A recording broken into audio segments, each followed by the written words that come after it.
Hello everybody, Tyrone the Guy 3 here, and welcome to a video that I decided to make out of pure boredom.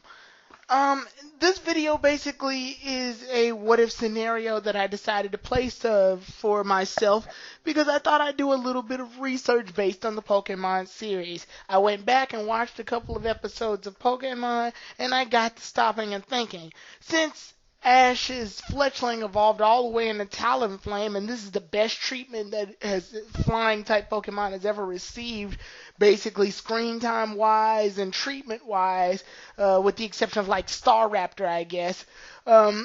It's just this is the most treatment I've ever seen a flying type Pokemon receive. And then I look back on all of Ash's flying type Pokemon and how he's treating them and how he had them, and it got me to thinking. There was, at the very beginning of the series in episode 1, the episode called Pokemon I Choose You. You can check it. I'll send a link in the description as well for those of y'all who haven't seen Pokemon from the very beginning. For those of y'all who have been with Pokemon as long as I have, you'll know that when Ash began his journey on the first episode, Pokemon I Choose You, he actually had, when he actually started the episode, he made an attempt to capture like three Pokemon. Well, two. He made an attempt to capture a Pidgey. So when he made the attempt to capture a Pidgey, his first attempt at capturing the Pidgey was just throwing the Pokeball at it.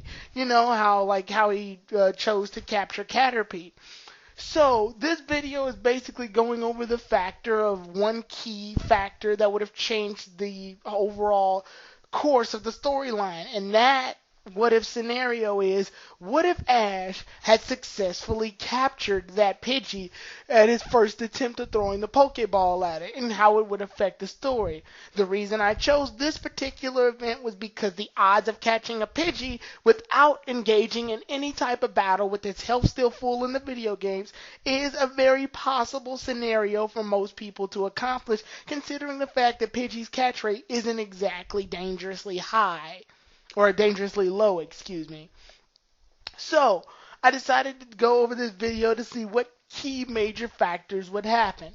So, when we look at the series, Ash actually attempts to catch Pidgey because if you all don't know, Pikachu was a very negligent Pokemon, and he was very rude and disrespectful to Ash in the sense that he wasn't comfortable with Ash yet because he had just received him. Pikachu, for those of y'all who don't know, didn't have as tight of a companionship with Ash as he does now.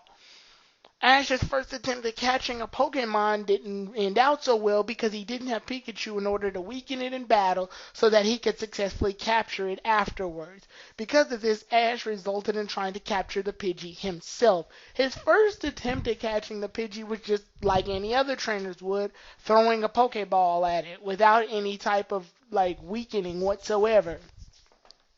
Because of this, his capture was unsuccessful, and that was to teach the audience and Ash that Pokemon needs to be weakened in battle before it's being attempted to be captured outside of a Pokeball.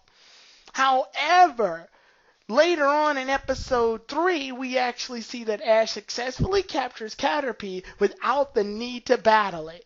So, I also put down the scenario of what would happen if Ash captured Pidgey without needing to weaken it first. Like I said, I chose this particular scenario and not a scenario where Ash gets another starter Pokemon, mostly due to the fact that this scenario is actually really believable. Ash could have looked out on the catch rate meter and he would have successfully captured Pidgey without the assistance of Pikachu and how it would affect the story.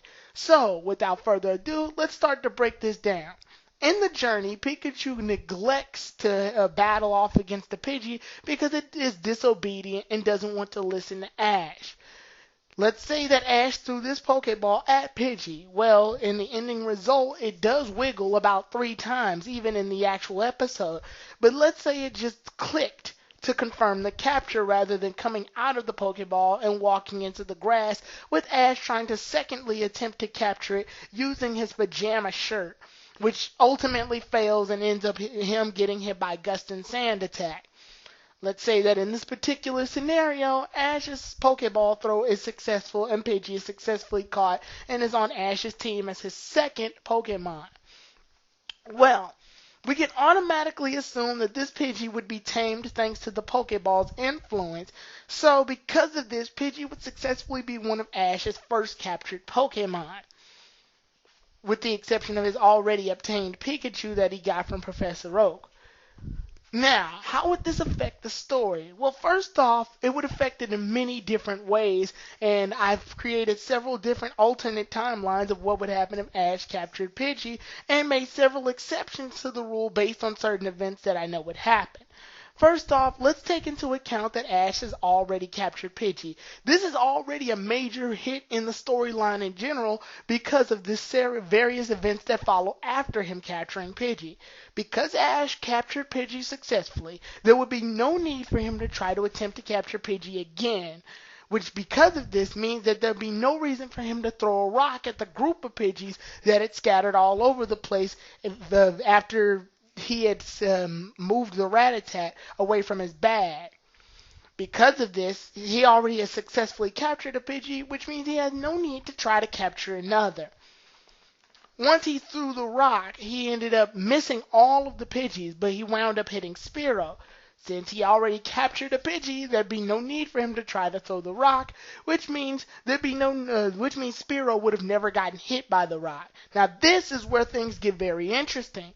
Since Spearow had never gotten hit by the rock, Spearow would have never pursued Ash and Pikachu. Because of this, the army of Spearows that Spearow called as backup in order to pursue Ash and Pikachu would have never appeared. Since they would have never appeared, they would have never pursued Ash and Pikachu down the area of Route 1.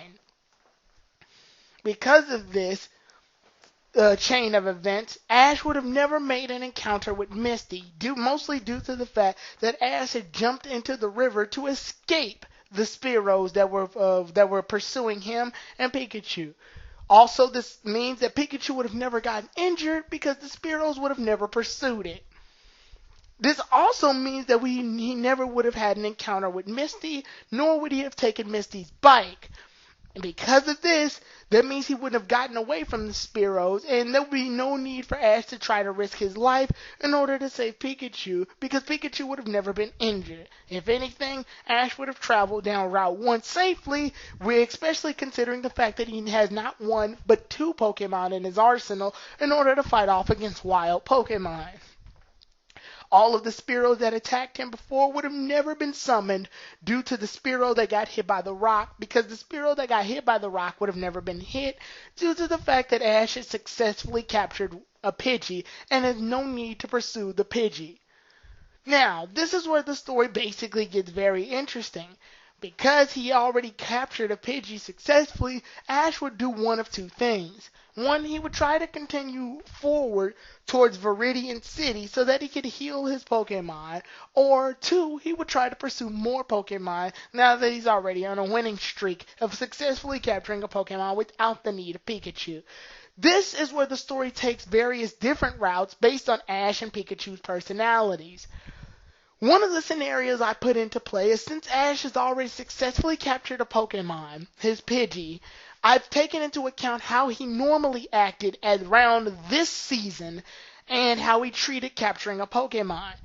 I basically took the events from when he gloated after capturing Caterpie for the first time in front of Misty. Taking all of this into account, I would like to think that Ash would gloat and overall be celebratory of the fact that he captured a Pokemon. And he would probably even try to rub it into Pikachu's face because he captured the Pokemon without the need of Pikachu's help. Now, this could take several different directions. Now that Ash has successfully captured a Pidgey, we can safely say that the Pidgey will be about as obedient as Ash's Pidgeotto that he captured later in Viridian Forest. And that's where the story takes even a different and much higher turn, but I'll explain those events later. Since Ash has already successfully captured a Pidgey, he will more than likely do one of two things.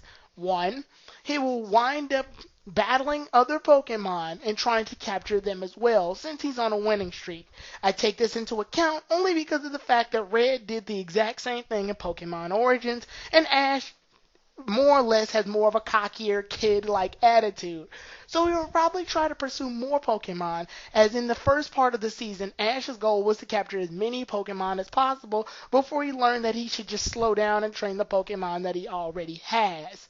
Taking all of that into account, I state that Ash's journey around Route 1 would probably be a lot longer than it was before. More than likely due to the fact that he's on a winning streak and he would try to pursue as many Pokemon as possible before his Pokemon get worn out. I'm sure the Pokedex would do one of two things. One, it would tell Ash that he needs to battle using his Pokemon in order to fight off against the wild Pokemon. Or two, it would tell him that his Pokemon need to rest after a long day and he must head to the Pokemon Center in Viridian City. Because of this and taking all of this into account, I've also stopped to think about the scenario of what if Ash used Pidgey in order to fight off against wild Pokemon. Due to the fact that the Pokemon Ball would tame Pidgey, there's no doubt in my mind that Pidgey would probably be one of Ash's most loyal Pokemon. Seeing as how Pikachu was still disobedient, Ash would still have Pikachu, only instead of it being obedient at the end of episode 1 due to Ash risking his life, an event that doesn't happen in this timeline, this means that Pikachu would more or less need to be trained a bit more before it starts to have any trust in Ash and fight with Ash instead of against. Another scenario I put into Pikachu's personality is the fact that since Ash will be primarily using Pidgey, in most of his battles, I visualize that Pikachu would more than less be jealous of the fact that Ash holds Pidgey to a much higher pedestal due to its loyalty as a Pokemon. This would also mean that Pidgey would probably be more of Ash's primary Pokemon to use in battle due to the fact that it actually listens to Ash and chose not to be disobedient. I've also placed the scenario of what if Pidgey would be disobedient to Ash after he caught it due to Ash's childish and cocky-like nature, and the only thing I could come up with is Ash would attempt to try to capture more Pokemon by himself, which can create a whole nother scenario in itself, which I'm not ready to go into right now. The only thing I can think of is the fact that if his Pokemon both were disobedient, he would consider trying to get advice from either the Pokedex or going to the nearest Pokemon Center in Viridian City in order to get advice from Professor Oak and then use that to his advantage. However, here's where things get a little interesting and we drive into the events of episode 2, known as Pokemon Emergency. Because of the fact that Pikachu and Pidgey are in a critical condition like Pikachu was at the end of the first episode, I can safely confirm, that Ash would not run into Team Rocket.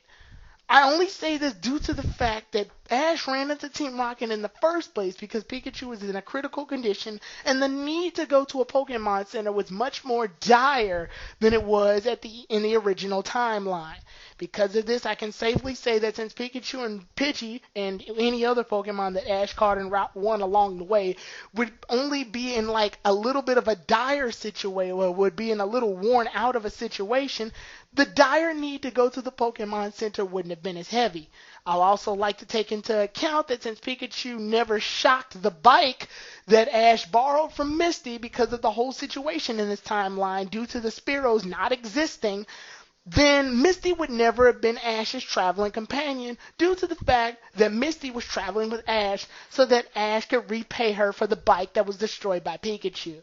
Because of this, Misty and Ash would have never crossed paths, and she would have never appeared in Episode 2, Pokemon Emergency.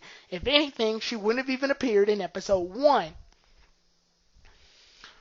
Since Ash's Pokemon are a little worn out and not in critical condition as if they were in Pokemon Emergency, Nurse Joy could easily heal Ash's Pokemon and send him on his way in less of the time than necessary. Ash wouldn't have had to wait, and he would have easily picked up his Pokemon and avoided the entire Team Rocket threat altogether. I've also taken into account what would happen if Ash had stayed before or after the Team Rocket threat. If Ash had gone to Viridian City before the Team Rocket threat, his Pokemon would have gotten healed a lot quicker because they wouldn't have been in dire critical condition due to the Spearow attack, which means he would have been able to leave way quicker than Team Rocket had attacked.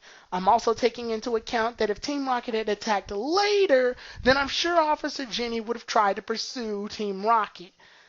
I'm taking into account that Team Rocket would probably have been successful in this mission to steal Pokemon from the Pokemon Center only due to the fact that Ash, Misty were in assistance with Nurse Joy in order to stop Team Rocket from kidnapping Pokemon. The only other situation I could possibly think of where Team Rocket was unsuccessful is if Officer Jenny had called backup in order to pursue Team Rocket.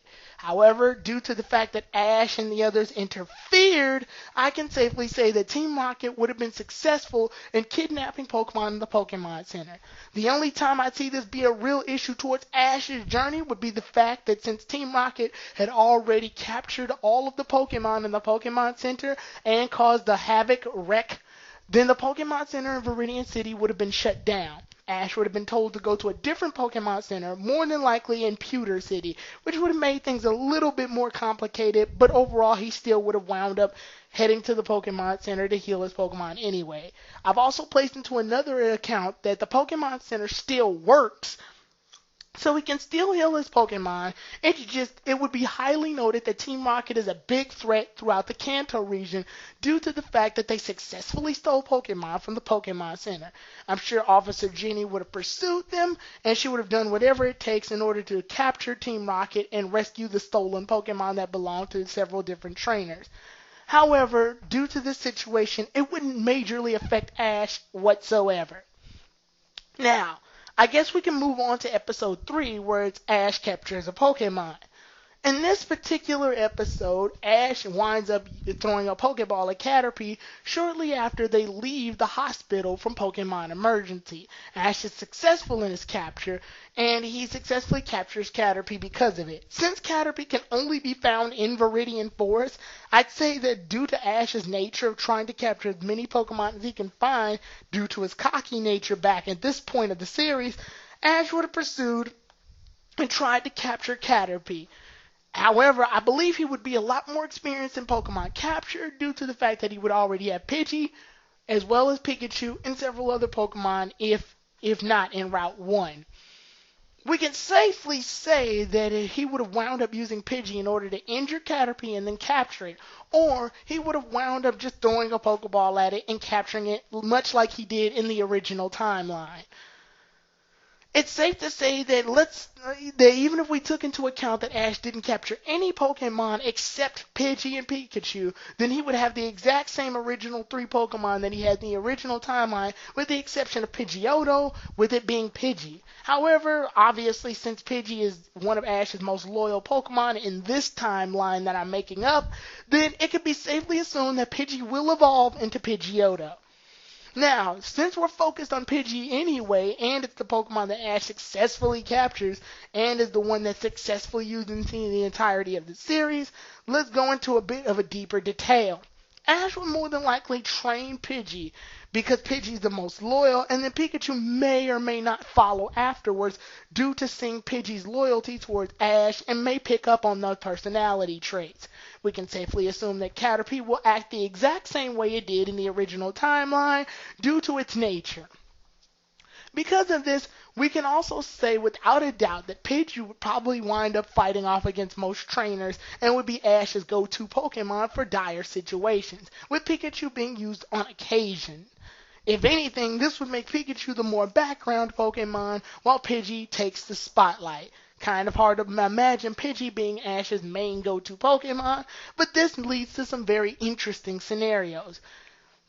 Since Ash would have never needed to capture the Pidgeotto in Viridian Forest like he did in the 3rd episode, that means that Pidgeotto would have easily gotten passed by and would have never been considered to be caught due to the fact that Ash already has the Pokemon that evolves into it. Since he had it much longer, his bond with it would be a lot closer than the Pidgeotto that he captures in the original timeline. I can also say without a doubt that he would actually have a much better chance battling off against the Samurai and his Pinsir due to the fact that Pidgey has a type advantage over Pinsir. This is also taken into consideration, however, that Caterpie will wind up evolving into Metapod and then later into Butterfree, which means that Ash would have the exact same 3 Pokemon that he had while he was in Viridian Forest, leading into Pewter City. Here's where things get rather interesting though. How would the battle against Brock go? Well, obviously, Ash would wind up losing the battle against Brock due to the fact that all three of his Pokemon have type disadvantages to Brock's ground/rock type Pokemon. However, if Ash were to do the exact same training that he did with Pikachu in the first episode, then it's safe to assume that Ash would so wind up in the exact same scenario with Brock traveling with Ash, but no Misty this time. However, taking things into account and going this far, we can safely assume that if he trained hard enough, Ash would more than likely wind up winning that battle due to the fact that Pidgey's loyalty would lead him to becoming much stronger and for them to potentially win if given enough time to train. Now, let's look into the deep, deep future. Why? Because at this point, we can just, well, there's no point in assuming for every last gym battle and every last event in Pokemon. We can safely assume at this point that Pidgey to Pidgeot would be Ash's primary go-to Pokemon, with Pikachu being a side choice. Due to the bond of Pikachu not being as hard as it would be in the original timeline, we can also safely assume that Ash would waste no time in trying to evolve Pikachu into Raichu, which is a much better scenario.